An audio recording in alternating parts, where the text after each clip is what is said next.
Hey everyone, welcome back to Breakthrough, a Dale Carnegie podcast. My name is Faith Wright. I am co-hosting today with my wonderful co-host, Neville. Say hi, Neville. Hey, so glad to be here with you again, Faith. I think I've missed the last 2 minutes. I've been missing this and excited for what we're doing today. Thank you, Faith.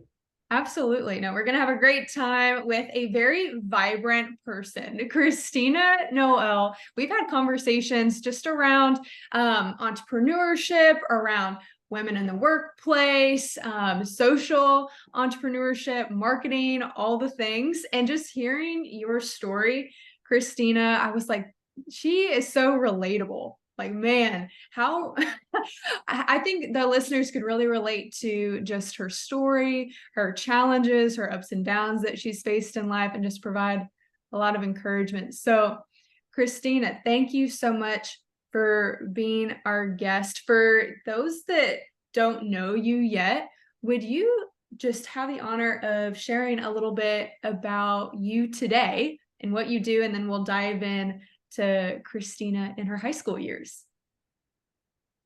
Yay! Oh my gosh, I'm so excited to be here today. And thanks to both of you for having me and for doing such important work and hosting such important conversations about finding your way in life and making a difference.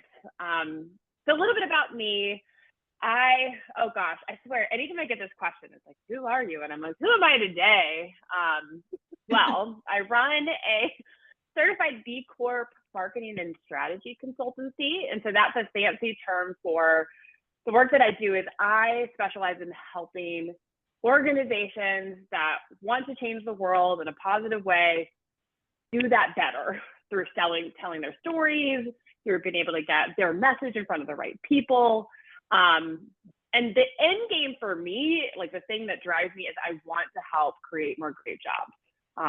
Like having a great job that pays you well and supports you as an individual and gives you great benefits. Like, it's game changing. And the best way I can do and serve that goal is helping organizations, again, like market themselves better. But to get to where I'm at today has not by any means been a straight path. Yeah, I'm definitely, we were just joking before we started this conversation. I'm like a recovering awkward person, but really I'm not even, I don't think there is a recovery. I think I'm just an awkward person but that's just it. Like that, I think that's one of my superpowers. Is like I have deep empathy for all different types of people. And I also think it's part of my humanity. And I do a lot of work helping leaders find their superpower and embrace it. I so appreciate you embracing that and the uniqueness in you, because like you said, there's such a strong suit in owning who you are, your personality, and what makes you different. Because, before we were also talking about how you spend a lot of time in your formative years trying to fit in, but actually whenever you enter into the real world after college and you're working in an environment where it's actually helpful to see what helps you stand out and to really own that in that space. Can you go back to your high school years and share a little bit about who Christina was walking the halls of her high school and just get us into that zone? Oh my goodness. Oh, baby Christina in high school. Okay, high schoolers, you're larger than babies. I'm old enough that I think of myself as a baby back then. I thought I was very grown up when I was in high school. But in high school, I was your classic band nerd. Actually, I wasn't even just a band nerd. I was like in charge of the band nerds. I was a drum major. But to get to that place, it's really interesting. Oh man, I was never very athletic. And so interestingly, that actually impacted my self-confidence a lot. Like I almost felt like I wasn't good at anything. So I had, some major imposter syndrome even in high school, where I'm like, well, I'm not good at sports. Am I good at anything? And then finally I found music, thankfully, and I thrived in that environment. And so whenever you're good at something, you latch onto it, you do it, you get, and I excelled at it. I was one of the top. I played flute, which is again, really nerdy. Like nerdy is a theme. So I was one of the top flute players in our high school, and then I like competed to become a drum major. But interestingly enough, I'm like, you can't tell, like I'm like blonde and bubbly and I smile a lot even now. And when I was in high school, that meant I really was not taken seriously. I mean, even throughout my career, I've often been written off as just this like bubbly, maybe even ditzy blonde. And my band director did not like me. And I actually like showed up in such a way that he couldn't not choose me. And then whenever he gave me the position, he goes, "Don't screw it up." He was like so mean. Oh, But I was great. I actually like, I did really good work. I took care of our band. Yeah, like in the end, he talked about, he of course took credit for my greatness. And I did hear years later that people were like, "You were one of the best drum majors." And I'm like, wow, I just felt awful all of the time. I was miserable. But wow, I'm really glad that I have some kind of legacy for, 5 to 10 years. I find it interesting that you're actually sharing that you found out later that you're amazing. Why do you think it is maybe that when we're at high school, other young adults, other peers don't come and say, "Hey, I appreciate you for what you're doing"? Why do you think that is? I mean, some of it, one thing that's interesting is like, whenever you excel, so it's competitive. So a lot of the people that would tell me I was doing a great job were bitter that they weren't in the same position. And yeah, and then some of it's just a mental game. Like, yes, I knew I was at the top of my game, but also, again, I had like a leader. I learned a lot about what not to do from that band director. Like, there was a lot of yelling and authoritarianism. So, I mean, some of it was just the environment that we were in, which, I mean, some people think that inspires greatness. For me, I felt like I survived it and went to college with like a bit of PTSD. And, I'm glad to hear that I was able to make a difference, but still, like, how much of a difference? Like, I was surviving an environment that was really intense. Well, make a difference is an acronym like MAD, right? MAD, right? We make a difference, and you kind of got to be a little bit mad, a little bit crazy. Dare I say awkward? Since maybe that's the word that we use. Oh yeah. But that awkwardness or that craziness or that quirkiness is really it's you being your authentic self, right? So for young adults going from high school to college, what should they do to just own who they are and show up as their best selves? Do you think, from your experience, what were some of the things that you did differently, or maybe what was that aha for you that made you realize that this is who I am and allowed you to be you? Yeah, college helped a lot. So y'all, if you are struggling in high school, just know, get to college and it's wonderful. Because in college, you're all of a sudden your world like expands drastically. You're on this huge campus. And there I was able to then move myself into spaces where I thrived. Like, I majored in music, which I know my dad was like, "What are you doing? Like, oh my gosh, like what kind of career are you going to have in music?" If you have a passion that you're really great at and you love, go and do it. No, do I do music today as my profession? No, but I do have a lot of creativity in my life now. And that experience of just diving into something that I loved in an environment that was so positive but still challenging, it really, really boosted my confidence. And then, interestingly enough, I was challenged by my parents and some mentors to expand what my interests were. And so I ended up double majoring in economics. And because I had built up my self-esteem in music, I was more open-minded to go and try new things. And that's when I really like unleashed a lot of potential. Like, I ended up loving economics, which is something that I would never have seen myself in, because numbers were not naturally my strength. Like English and social studies and storytelling, right? You can see a theme. That was always my strength. But then I love that economics brought this like quantitative side to it. Like, how do we analyze why humans do what they do? How do we understand the decisions that we make?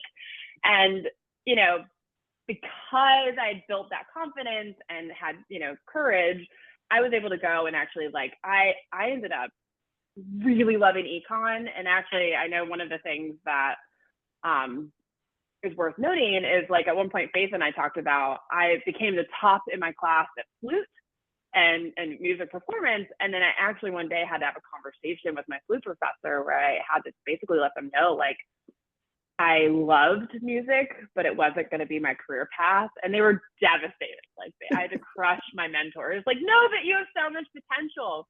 But I'd fallen so much in love with economics that I was like, I was kind of burned out of music by that point. It takes a lot of rigor and practice to stay at the top of your game. Like we're talking like at minimum an hour to an hour and a half of your day spent practicing. Yeah. Whenever I was really trying to get to be the best, it was like 3 hours a day of practicing. And I was like, I just love this other stuff. Yeah, that says something to your ability to pivot too and have tough conversations. Like I'm sure it was not easy and maybe even nerve-wracking to go up and share this with the people that you admired and that you know had expectations of you, right? That, hey, this isn't what I love anymore. And also what you said a couple minutes ago was around just putting yourself, moving into spaces where you thrive and taking that action of seeing what your strengths are, maybe dabbling in a few things to find that out, but then putting yourself in locations where your confidence is built, where you're happy and you feel like you're just really in your zone of genius, I guess you could say, you know, where that thriving element really comes in. So as you're studying economics in college and you're walking out of university, when do you hit like this breakthrough moment? And would you share that with us, what that meant for trajectory from then on? Oh my goodness. Well, that's what's so funny is, so I had built all this confidence. I was doing great in college, and then I graduated in 2008. And for those that don't know, that was a very bad time for the economy. And going into the real world, I looked very impressive. Like actually, for our Harry Potter fans, I had like dreamed of becoming Hermione, and I had pretty much in college made myself a Hermione. Had started making straight A's, so I had this very impressive resume, and I was able to land like a really impressive on paper job working in healthcare consulting, and like it made logical sense. It was like analytical, but somewhat strategic. It was consulting. It sounded like the right fit.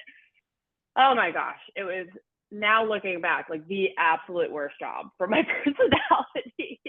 It was a job where I remember my first week where like the first week was training and then the second week was the first real week on the job, and it was snowing and I was in Indianapolis and we were at a hospital site, and they trained us by having us call insurance companies to get money back for hospitals, which is a great like mission. But the environment, back to like that environment theme, was very serious. They hired very smart people right out of college, promoted us very quickly. And I was basically, the way, of course, I approached that work was trying to charm anyone that I talked to on the phone.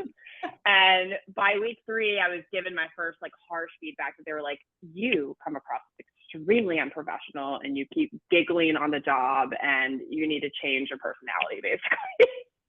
If you're going to fit in here. And I was devastated, right? Like I'd gone from like being the top of my class to being basically told within 3 weeks that I was failing. And I was mortified, right? That I'd made a terrible first impression upon management. And that was the start of, I actually stayed there 3.5 years while I figured out what was next for me. I used to sing in my head. I don't know if you've seen The Sound of Music, like, how do you solve a problem like Maria? I used to like sing that to my head. I'm like, how do you solve a problem like Christina? Like, I just felt like I was this huge problem in this very rigid, beautifully run organization. Like, the FYI, if you end up in a place that is not the right fit for you, there's still a lot you can learn. You learn a lot by doing things that are not the right fit for you. I saw firsthand what a beautifully tightly run organization looks like. There were so many things they did well. It's just, it was never the right fit for me. That's a great point. That's a great point, Christina, that even if it's not a good fit, that you can still learn something and it's not a waste. I just want to highlight that there. So what was like the breakthrough moment for you when you decided, okay, this isn't what I want. Let me change directions and do something bold? Yeah. So I was actually at a coffee shop or restaurant with a friend, and they were like, "You're miserable." Like, and then they asked this question that I never thought to ask myself, which was, what would you do if you didn't have to worry about money, right? I was in the job that was stable, that paid well.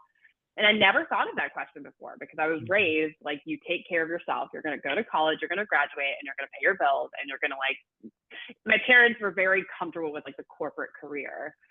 But once I was asked that question, I realized the thing that I loved most about my job was that they had a corporate social responsibility initiative. And I led that. We partner with this nonprofit that ships surplus medical supplies to developing countries. So like this friend thing I was doing like on the side was saving lives. And then, that was what fulfilled me. And, and also looking back, like they eventually like put me in this unique role where I got to like innovate and form this role within this more rigid organization. And I loved that. And so that conversation made me realize like I wanted a career with impact and I was going to commit to it that day. And then the next best step for me felt like going to grad school. I'm like, okay, I need to pivot my life. I need to transition my career. And, now knowing what I know, I'm asked all the time, should you go to grad school? And the answer is it just depends.